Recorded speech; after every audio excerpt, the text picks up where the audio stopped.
gostaria de ler com os irmãos o capítulo 15 do Evangelho de João.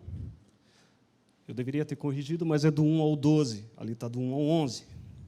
Eu gostaria que você me acompanhasse, ou se você ainda não encontrou, que você prestasse atenção na leitura. A leitura diz assim: Eu sou a videira verdadeira, e meu pai é o agricultor. Todo ramo que, estando em mim, não der fruto, ele o corta, e o todo que dá fruto, limpa, para que produza mais fruto ainda. Vós já estáis limpo pela palavra que vos tenho falado. Permanecei em mim, e eu permanecerei em vós. Como não pode o ramo produzir frutos de si mesmo, se não permanecer na videira, assim nem vós o podeis dar, se não permanecerdes em mim. Eu sou a videira, vós os ramos. Quem permanecer em mim e eu nele, este dá muito fruto, porque sem mim nada podeis fazer. Se alguém não permanece em mim, será lançado fora, à semelhança do ramo, e secará. E o apanharão e lançarão no fogo, e o fogo o queimam. Se permanecerdes em mim, as minhas palavras permanecerem em vós, pedireis o que quiserdes, e vos será feito. Nisto é glorificado meu Pai, em que deis muito fruto, e assim vos tornareis meus discípulos. Como o Pai me amou, também eu vos amei, permanecei no amor. Se guardardes os meus mandamentos, permanecerdes no meu amor, assim como também eu tenho guardado os mandamentos de meu Pai, e no seu amor permaneço. Tenho-vos dito estas coisas para que o meu gozo estejais em vós, e o vosso gozo seja completo. O meu mandamento é este, que vos ameis uns aos outros, assim como eu vos amei. É uma parábola muito conhecida, a parábola da videira. O capítulo 15, quando João registra o que Jesus disse aos apóstolos, Jesus já estava muito próximo de ser crucificado. E Jesus já havia passado aos discípulos grandes verdades. Assim como Deus, na sarça ardente, quando Moisés olhou e falou assim: mas quem é você? E Deus respondeu: eu sou, esse sou eu, o eu sou. O nome de Deus foi pronunciado, Yahvé. E o judeu, até hoje, ele tem um temor ao pronunciar esse nome, ao escrever esse nome. E ele passou o nome Yahvé para Adonai, Deus conosco. E Jesus agora olha para os discípulos e faz a 7ª revelação que ele já havia feito nos evangelhos. Jesus disse que ele era o pão da vida, que ele era a luz do mundo, que ele era a porta, o bom pastor, a ressurreição, a vida, o caminho, a verdade e a vida, e agora a videira verdadeira. Esta planta, esta árvore, essa cultura é muito comum para os judeus, junto com a oliva, a que produz azeitona, a oliveira. O templo de Herodes, ele era ornamentado com uma enorme videira de ouro. E no tempo dos Macabeus, no período entre o Velho e o Novo Testamento, os 400 anos, que nós chamamos os 400 anos de silêncio, houve a revolta dos Macabeus. As moedas daquela época eram cunhadas com um emblema de uma videira. Jesus sabia o que estava dizendo. E o judeu entendia o que Jesus queria dizer. Essa metáfora, esta parábola, ela é tão rica que nós gostaríamos de, junto com os irmãos, analisar algumas partes desta parábola para o nosso elevo espiritual. A começar, os ramos. No versículo 15, 5, capítulo 15, 5, ele diz: eu sou a videira verdadeira, vocês são os ramos. Se alguém permanecer em mim e eu nele, esse dá muito fruto, pois sem mim vocês não podem fazer coisa alguma. O quanto antes, irmãos, nós nos identificarmos e descobrirmos que nós somos apenas um ramo, melhor será o nosso relacionamento com Deus. Tudo que você tem, tudo que você faz, tudo que você é, provém de Deus. É interessante ver essa cultura, são duas plantas que não se pertenciam. Eu busquei um vídeo no YouTube, mas os vídeos são enormes. Então, eu achei melhor uma imagem. Esta planta ela é enxertada na outra, é feito um corte, e literalmente as duas plantas são cortadas, elas se ligam ali, e é passada ainda uma fita ao redor. No máximo em 6 meses, você já não sabe mais aonde começa uma planta, aonde termina a outra. Ela literalmente se liga à planta e começa a receber do tronco a seiva e a produzir o fruto desejado. De igual modo, Jesus deixa claro que o ramo não pode produzir fruto se não estiver no tronco. Não há uma carreira solo para o ramo. Não há como o ramo produzir sem estar ligado ao tronco. O que acontece muitas vezes com o ramo é que o ramo, quando ele é enxertado desta forma, ele tem uma tendência natural a ir para baixo. Com o crescimento do ramo, pouco a pouco ele vai se inclinando para baixo. E se o agricultor permitir que isso aconteça, o ramo chega no chão. Ele toca no chão e se desenvolve no chão. Só que tem um problema. Quando o ramo ele desce para o chão, ele entra em contato com a poeira, com a lama e se distancia da luz. O que o agricultor faz com esse ramo? Porque certamente, quando ele passa a ter esses contatos, o ramo geralmente ou fica doente e passa essa doença para o resto da videira, ou o ramo apodrece e morre. O que o agricultor faz? Corta esse ramo e lança fora? Não. Ele o limpa e o amarra de novo, e o coloca novamente no lugar onde ele deveria estar, perto da luz. Irmãos, que grande verdade é essa, se comparada às nossas vidas? A vida, hoje, ela tem a tendência de nos puxar para baixo. As coisas que acontecem, as coisas que nos empurram na segunda, na terça, na quarta, na quinta, parece que nós vamos tendo uma chavinha em nós, sabe, um interruptor, que é assim, hoje é dia de culto. Nós colocamos a melhor roupa, né? Pega aquele perfume importado, principalmente solteiros aí, né? Dá uma arrumada, fica lindo, né? Liga o eu estou na graça. Aí, quando dá ali, nosso culto vai até mais ou menos umas 10 horas da noite hoje, porque eu estou no módulo pentecostal, enfim. Então, segura aí, meu irmão, entendeu? Mas, 8 horas, o Ricardo já vai olhar feio para mim, com certeza já vou dar uma diminuída. Mas vamos lá, 8 horas, você fala, deixa eu bater o cartão, cheguei em casa, arranca aquela roupa linda, né? Desligo a graça, agora eu volto para a minha vida normal. Então, quer dizer que a igreja é uma ilusão? Mas nós temos feito essa dicotomia de vida. Nós deixamos de estar ligado na videira, na segunda, na terça, na quarta, na quinta, na sexta. E a Bíblia diz que não, a videira tem que estar ligada 24 horas. E é interessante vermos que ele limpa o galho, ele amarra de volta, e apesar do seu pecado, apesar do meu pecado, deixa eu começar daqui de cima, apesar das minhas mancadas, apesar das vezes eu mesmo olhar para o Silvano e falar, de novo, Silvano, como é que você pisa na bola com um negócio desse? Seminarista, 3º ano, 47 segundo tempo, você virar um licenciado, né? Quero ver quando tiver 2. O pastor vai ficar confuso. Qual licenciado? Enfim, está aos 47, como é que você me cai num negócio desse? Como é que você aceita um negócio desse? Como é que você peca dessa forma? Apesar disso, apesar do Silvano, apesar de mim, Deus me perdoa. Ele olha para mim com amor. Ele tem a paciência de um pai, de me retirar da lama, de retirar a minha poeira, de olhar para mim e falar assim, o seu lugar não é aí, o seu lugar é perto de mim, o seu lugar é a luz, ao sol, eu não quero você no chão. Apesar de mim, o agricultor faz isso por mim, ele faz isso por você. E é tão lindo quando Deus faz isso por nós, porque a Bíblia diz que nenhuma condenação há para aqueles que estão em Cristo Jesus.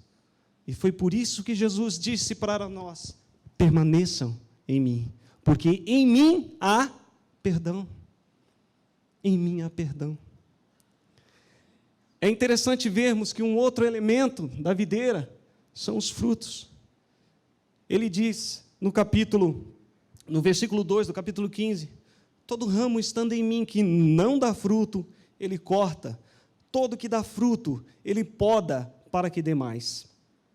Ele divide literalmente essa questão do fruto em dois.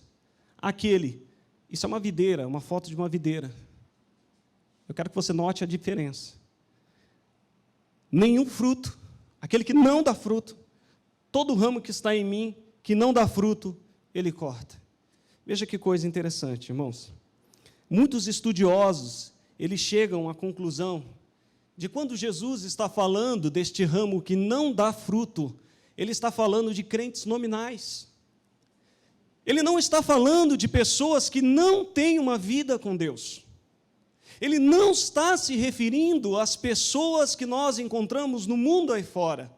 Ele está falando daqueles que têm o nome de cristão. Muitos estudiosos chegam à conclusão de que quando Jesus fala aos discípulos do ramo que não produz fruto, ele está falando literalmente daqueles que estão ligados a ele apenas por religião. Ou quem sabe no Natal, ou num dia mais sagrado ou santo, ou numa semana santa. É sobre isso que Jesus está falando. Sobre uma comercialização, horário comercial da fé. Jesus está falando de pessoas que não compreenderam o que é ser um cristão. E será que isto é possível nos nossos dias? Ou até mesmo nos dias de Jesus? Eu não consigo, irmãos, deixar de olhar para um grande exemplo desta parábola, de alguém que estava sentado entre os 12, ao lado do mestre, ceando com o mestre. Judas estava ao lado de Jesus.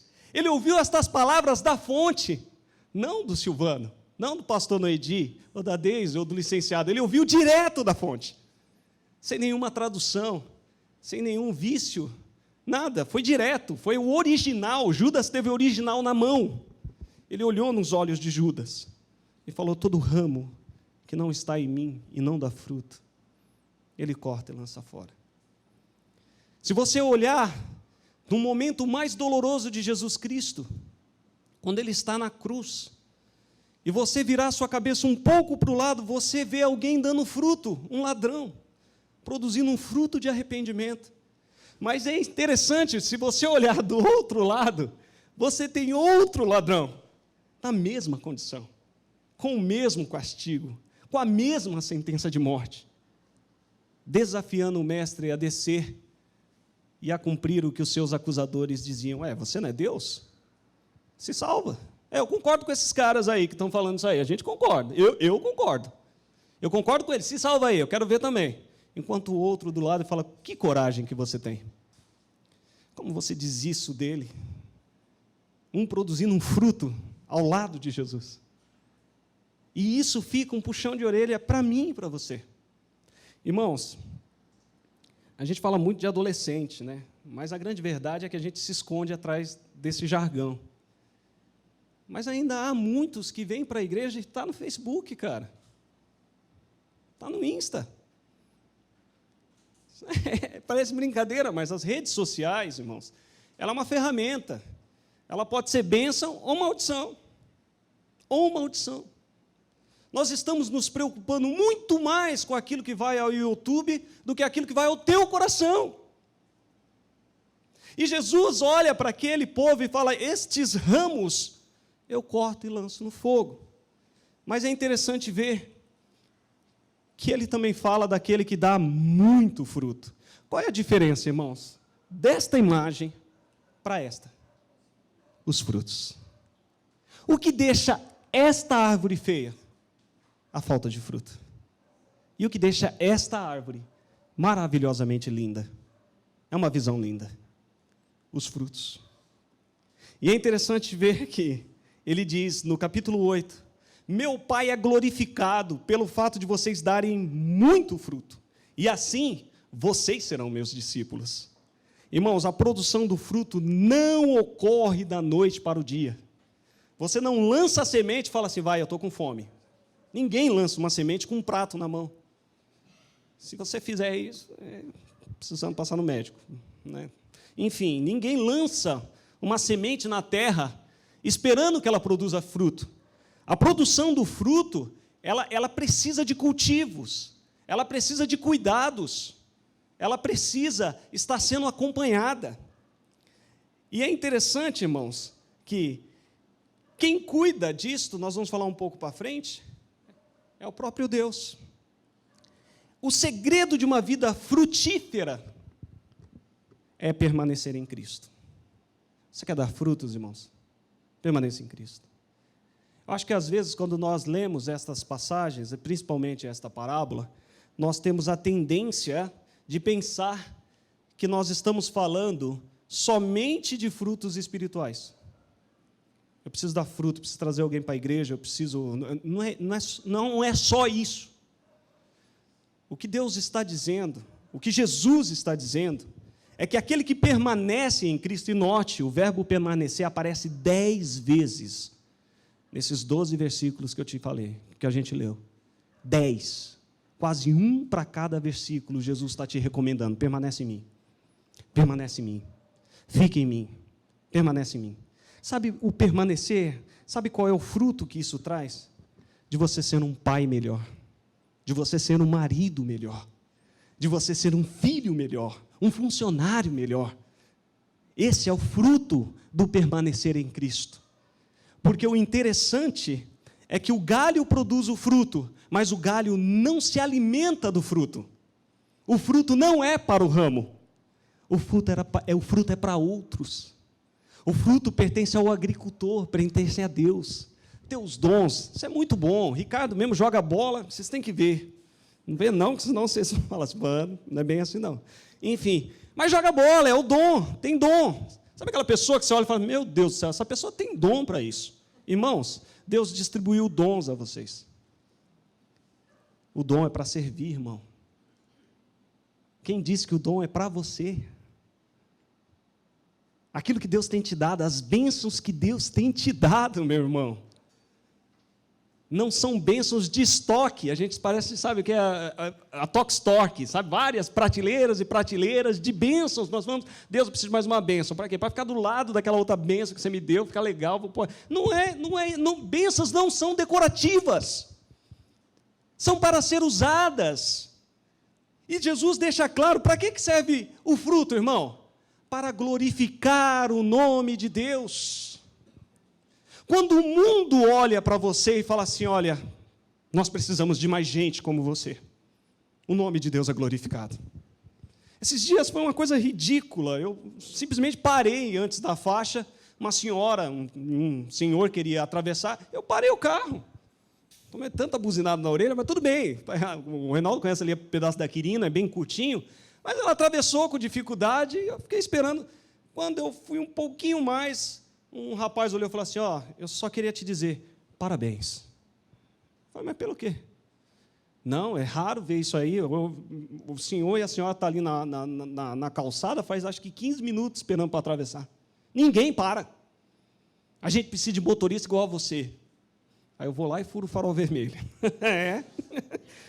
Matou o cachorro. Entendeu? E ele olha para você, o mundo olha para você e fala assim, que belo fruto. Que bênção. Ah, Silvano, isso nunca aconteceu comigo. Tem certeza, meu irmão? Ninguém nunca virou para você e falou assim, nossa, como eu queria ser igual a você.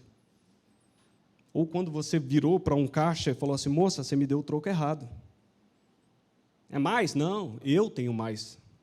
Você vai ter problema, filha. Ela falou, como é bom ter alguém honesto, né? Você acha que o nome de Deus vai para onde? O nome de Deus é glorificado. Irmão, quando você é honesto, o nome de Deus é glorificado. Quando você ama, o nome de Deus é glorificado. Quando você vai além daquilo que te pedem, o nome de Deus é glorificado. São os bons frutos. É disso que Jesus está falando. Esse é o muito fruto. Seu coração, ele não fica quieto ao ver o sofrimento do próximo. Não é que você quer trazer as pessoas para a igreja, para entuiar aqui dentro. Não, a ideia não é essa. Você está entendendo? É porque você sabe que aqui tem salvação. Aqui há cura. Aqui tem paz. E eu não posso deixar o meu colega de serviço continuar essa vida miserável, sem saber que há um Deus que pode salvá-lo. Eu não posso permitir, sabendo que Deus é tão bom, que tantas pessoas sofram por tão pouco. Esses são os frutos que Jesus está falando. E é interessante que nós possamos ver algumas características desse verbo permanecer. A primeira delas é que permanecer em Cristo, eita, agora eu quebrei, é um imperativo e não uma opção. Jesus falou, permaneçam em mim. Jesus não abriu um catálogo. Obrigado. Jesus não abriu um cardápio e falou, olha, gente, é o seguinte, quem quer permanecer? Quem quer ficar? Vamos fazer um fechado aqui. Quem quer ficar? Quem quer ficar comigo? Foi imperativo, irmãos. Permanecer em Cristo Jesus é um imperativo para todo cristão. Permaneçam em mim. O 15:4 diz, permaneçam em mim e eu permanecerei em vocês. Nenhum ramo pode dar fruto por si mesmo, se não permanecer na videira. Vocês também não podem dar fruto se não permanecerem em mim. O maior interessado em um relacionamento com você é Deus. Deus está muito mais interessado na sua vida do que naquilo que você faz. E é por isso que ele diz, permaneçam em mim. Seguindo, permanecer em Cristo é vital para experimentarmos o amor de Deus. No versículo 9 ele diz, como o Pai me amou, assim eu os amei, permaneçam no amor. Meu amado irmão, eu não sei, eu não tenho como saber, quão triste foi a tua história nos teus relacionamentos. Eu não sei se você foi abandonado pelo pai, se você se decepcionou com quem você amava, eu não sei se você se entregou demais e recebeu de menos, eu não sei o que você sofreu. O que eu sei é que Deus te ama. E Ele jamais vai te abandonar. Por mais que você sofra, por mais que você diga para mim, é porque você não sabe o que eu estou passando, pode ter certeza, o amor de Deus está te protegendo. Porque se não fosse este amor, a situação estaria pior. O salmista, ele escreve algo lindo, ele diz, se não fosse o Senhor que me guardasse, os meus inimigos me comeriam vivo. Deus tem te guardado, irmão. Infelizmente, nós temos vivido um amor genérico, porque nós não estamos permanecendo na fonte. Nós estamos buscando amor em atravessadores, naqueles que vendem a fé, naqueles que fazem um amor sem compromisso. Você não precisa permanecer, pode ficar. Propósito é uma palavra muito top aí para a galera aí fora. Vamos ficar. Vocês sabem o que é o ficar? Quer dizer assim, a gente se encontra, tem alguma coisa e não tem, ao mesmo tempo. Assim, eu não tenho compromisso com você, certo? Se eu gostar de outra pessoa, vou para outra pessoa. Isso é um relacionamento que o mundo vem vivendo. E muitas vezes nós queremos esse relacionamento com Deus. Quando Jesus chama os discípulos, Ele deixou claro para eles, permaneçam no amor, permaneçam em mim. Você pode ter experimentado algum tipo de amor, mas o amor verdadeiro, aquele que cobre os teus pecados, aquele que olha para você, não importa quem você é, não importa o que você fez, Deus te ama, Ele te ama. Irmãos, nós temos a tendência de julgar.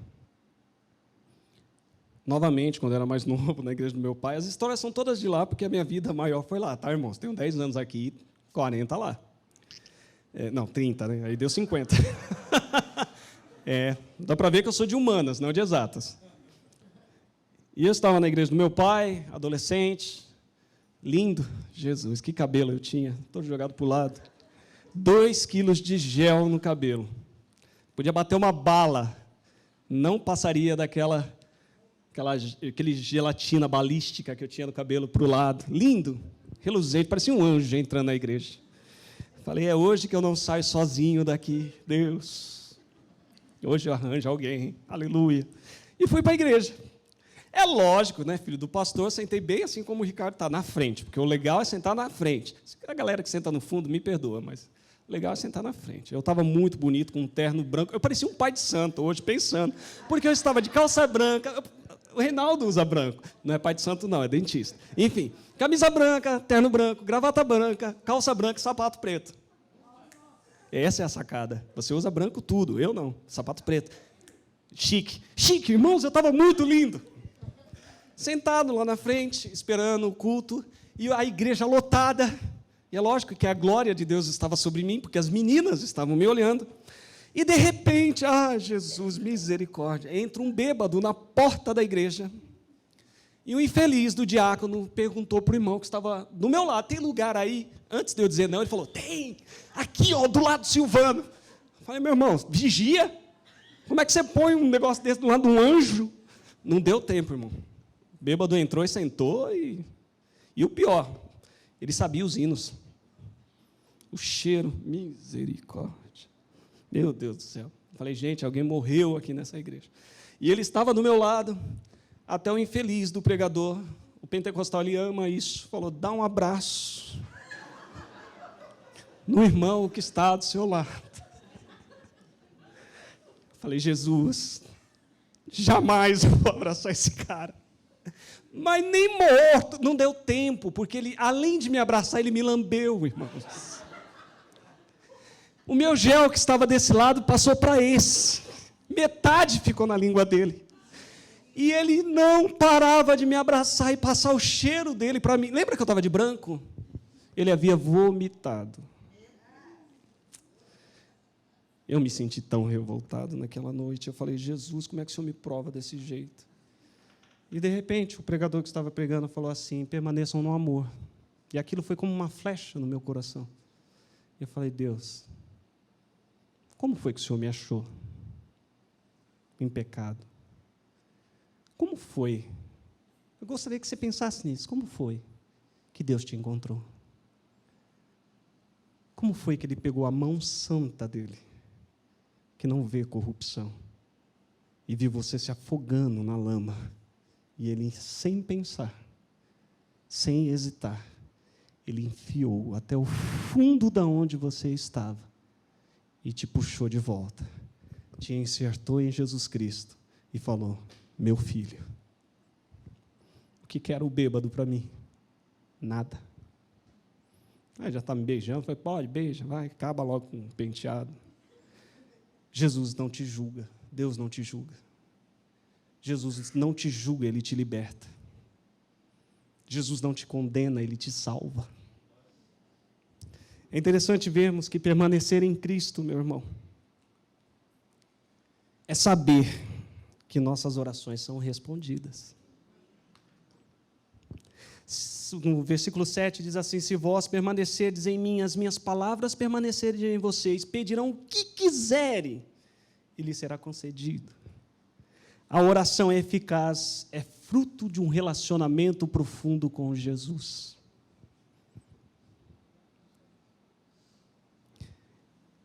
O que dizer sobre isso, meu irmão? Veja que interessante, ele diz que a sua oração será respondida. Ele não disse que Deus vai te abençoar, ele disse que Ele vai te responder. O problema que ocorre hoje, meu irmão, é que nós não queremos a resposta. Nós queremos o que nós queremos.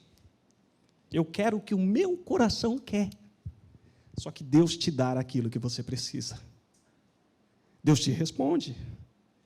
Só que muitas vezes nós estamos que nem criança. Posso pegar? Não. Posso pegar? Não. Posso pegar? Não. Posso pegar? Não. E Deus não se cansa, tá? A mãe se cansa. Uma hora ela pega. Deus não. Deus não me responde. Será? Talvez Deus tenha dito para você aquilo que justamente você não quer ouvir.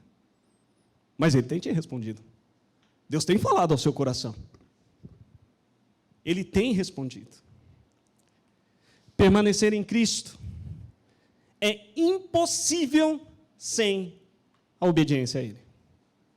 Irmãos, nós passamos a semana ensinando a Melissa a falar outro versículo. É incrível, é incrível. Ela fala no carro, ela fala tomando banho, até dormindo ela fala um novo versículo. Quando ela chega aqui na frente, o que ela fala?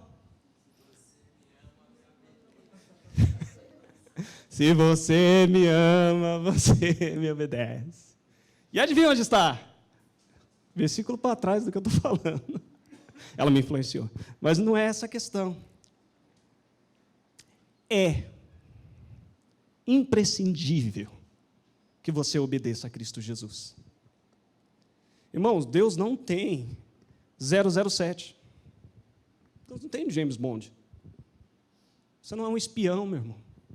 Você não obedece quando ele é conveniente. Você tem que obedecer, porque você está em Cristo Jesus. Às vezes a palavra obedecer a Cristo soa ruim ao meu ouvido e ao seu ouvido, como castigo, como algo duro, como algo difícil. Mas quando você está no amor de Deus, a obediência, meu irmão, vem naturalmente. O filho que ama o pai que ama o filho, eles têm uma comunhão natural. Você não precisa dizer para o filho que ele tem que obedecer, ele sabe. É algo cíclico. É um relacionamento. Relacionamento implica em resposta, em diálogo. Por isso que Jesus já veio trabalhando, antes de falar de obediência, em permanecer no amor, em oração respondida. Agora ele cai para algo que é da nossa parte. O amor vem de Deus, a resposta vem de Deus, e a obediência? De você. Vem de você. Irmão, é imprescindível que você tenha um relacionamento com Deus. Você pode até sentir algumas coisas na igreja, você pode até derramar lágrimas quando ouvimos hinos que falam muito profundo ao nosso coração, como esses que nós cantamos. Mas se você não obedecer a Deus, isso passará como uma névoa na segunda-feira. Ou daqui a pouco, quando acabar o culto. Isso se dissipará. A obediência é a tua resposta a este amor que não te julga.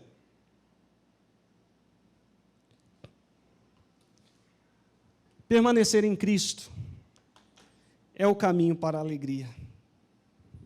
No versículo 15 ele diz: e vos tenho dito estas coisas para que a minha alegria permaneça em vós e a vossa alegria seja plena. O que eu acho interessante é que Jesus estava muito perto de morrer. E Jesus diz para eles que havia alegria. Irmãos, eu particularmente, quando eu olho isso, eu falo somente o mestre mesmo. Homem sofre por antecipação, não sei se vocês sabem disso, mas todo homem, a maioria, não todos, morre de medo de agulha. Meu amigo, aquele cheiro de álcool no ar, aquela enfermeira balançando o negócio, e pior, ela piora quando ela fala assim, é só uma picadinha. A agulha parece uma espada, vai assim, ó, sup, ela ainda testa, né? Tim, tim, aí parece uma cobra cuspindo. Minha pressão cai na hora que eu vejo. Irmão, eu estou sendo sincero com você. Eu sofro com isso.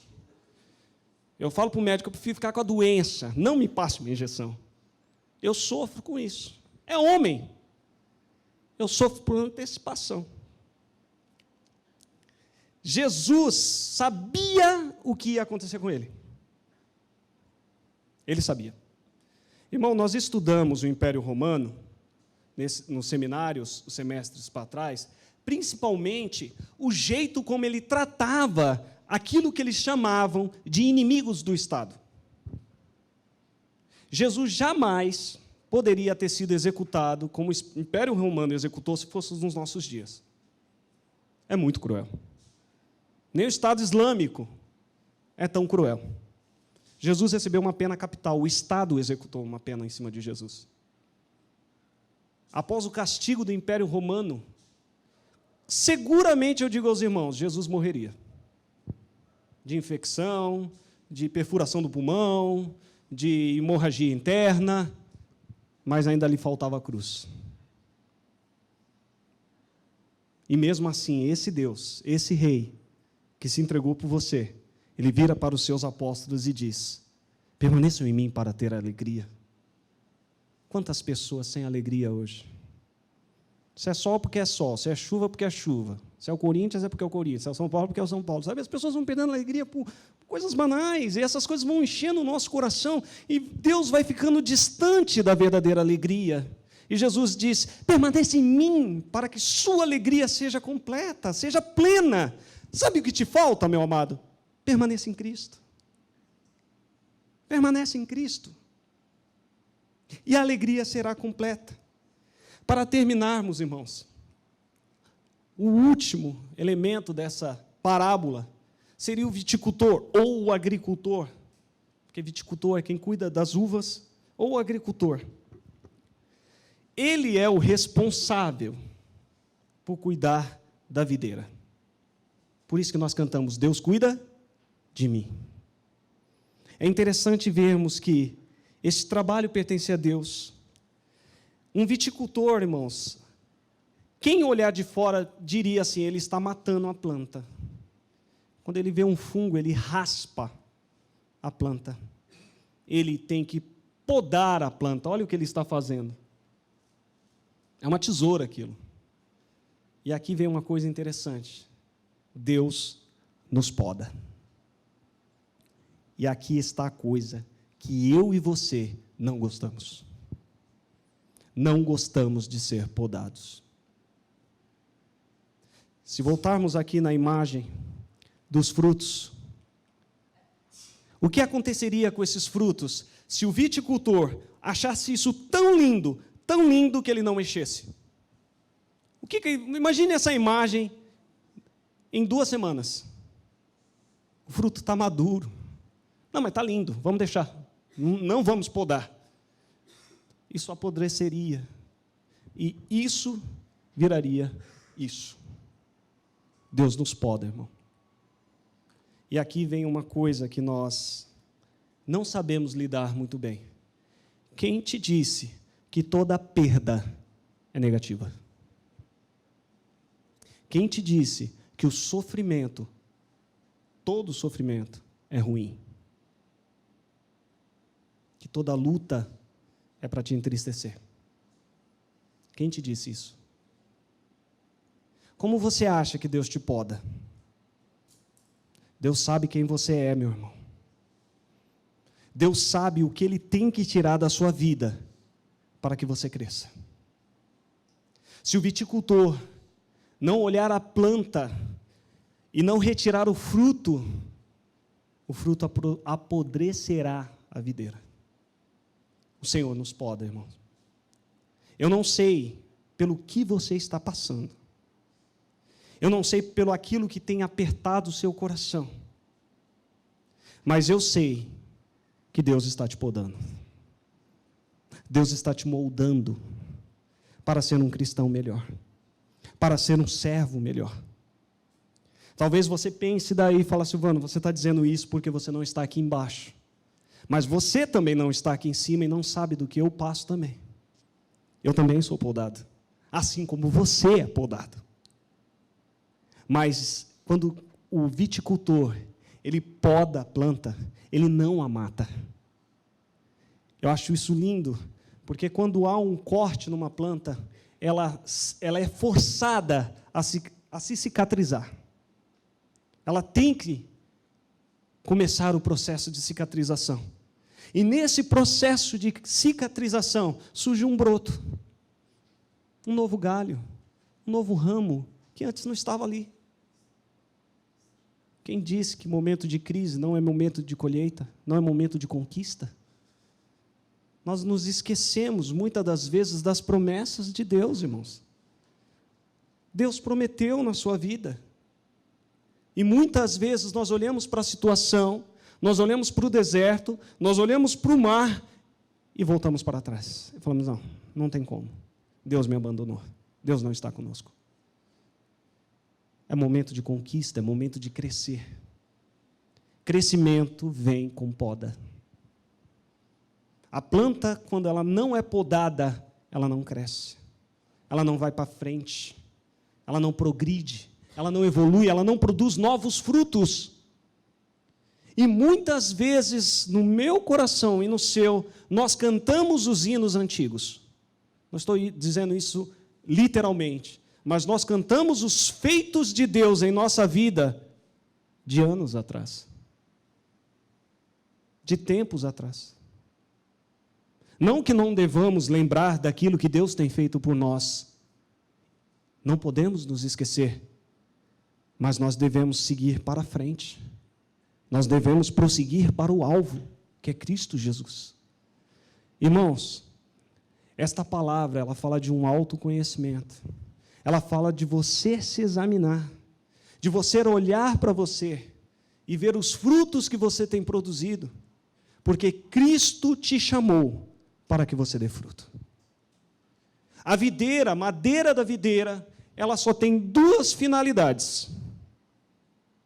Ou ela dá fruto, ou ela não serve para nada. E aí ela é geralmente cortada e queimada.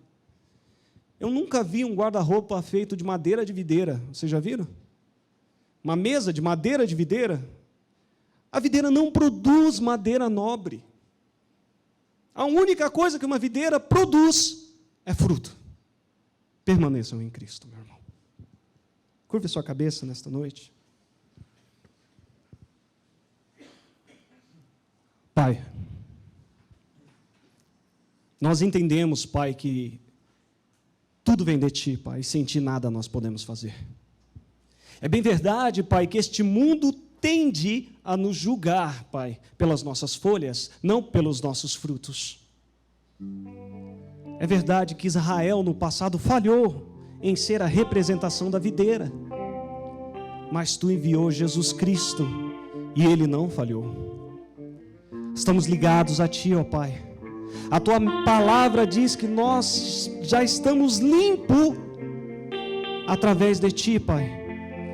Nós queremos produzir frutos de salvação, frutos que glorifiquem ao Teu nome. Que o Teu Espírito Santo invada estes corações, Pai. E que a semana não apague o que o Senhor derramou em cada coração aqui. Peço a Ti, ó Pai, que nós permaneçamos em Ti. Que eu permaneça, que os meus irmãos permaneçam. E que o Senhor permaneça em nós. No nome santo do Teu Filho Jesus. Amém.